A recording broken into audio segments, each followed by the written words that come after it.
Hi, Laith from Wineberry Hill. If you're like me, you have a nearly endless list of projects that require lumber, but you don't have an endless supply of cash to buy that lumber with. Over the years, I have developed a predictable method of getting free lumber. And we're not just talking about pallet wood, we're talking about structural wood. Chunky 5 and 6 inch cedar and redwood beams.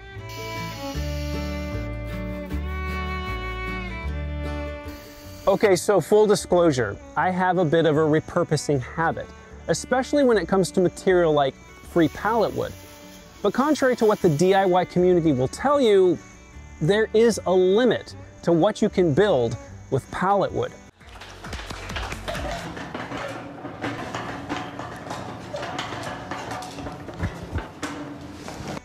Eventually, you just need dimensional lumber, big stuff for big projects.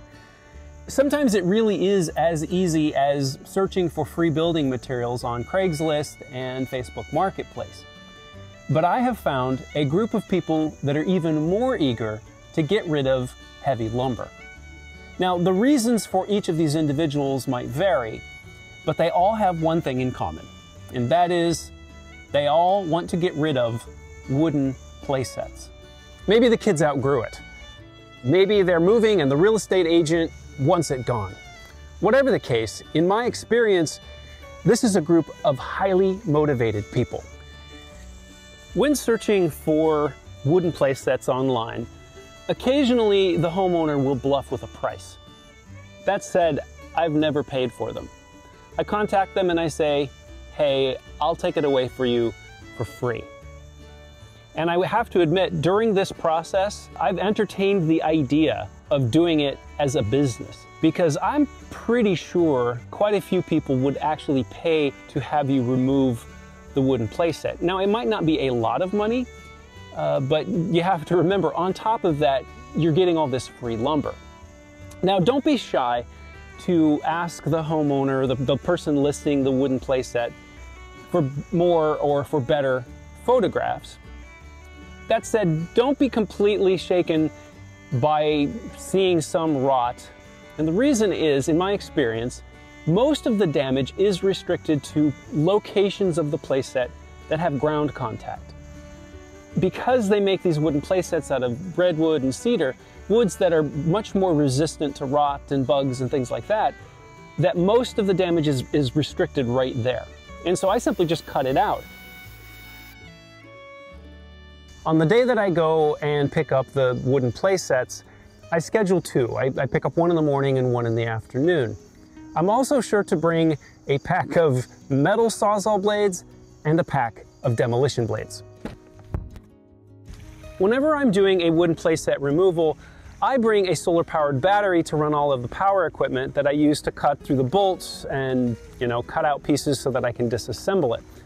If you don't have some sort of solar-powered battery to do this type of work, I strongly recommend that you bring at least 100 feet of extension cord with you. And the reason is people usually set their playsets really far away from their houses.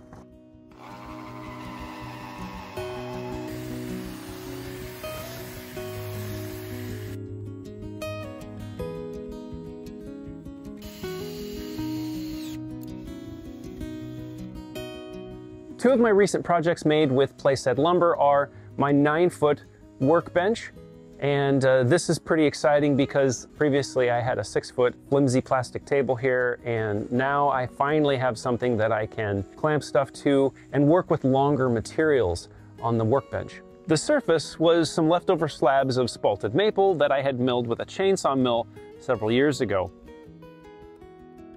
Let's face it, having an outdoor shower during the summer in New England makes working outside possible.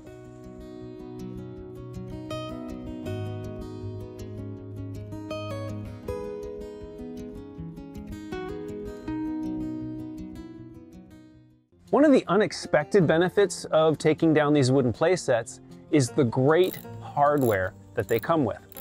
Things like metal bars, chains, carabiners, giant bolts and washers. I even ripped the thick plastic slides into trays to catch beans off of rabbit hutches. We're talking about structural wood, 5, 6 inch cedar, redwood.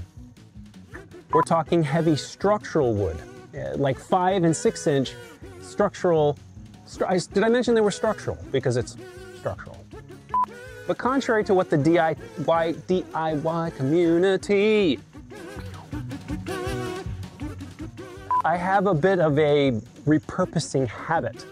I like to buy, no, that's the whole point. It's free. I don't buy it. Okay, so that's one method I've figured out for finding free lumber. Have you figured out something? I would love to hear about it in the comments. And when it comes to comments, I've said it before and I'll say it again, your comments and subscribing and doing all of that YouTube stuff makes this channel possible. So thanks. And if you like this video, you might like these.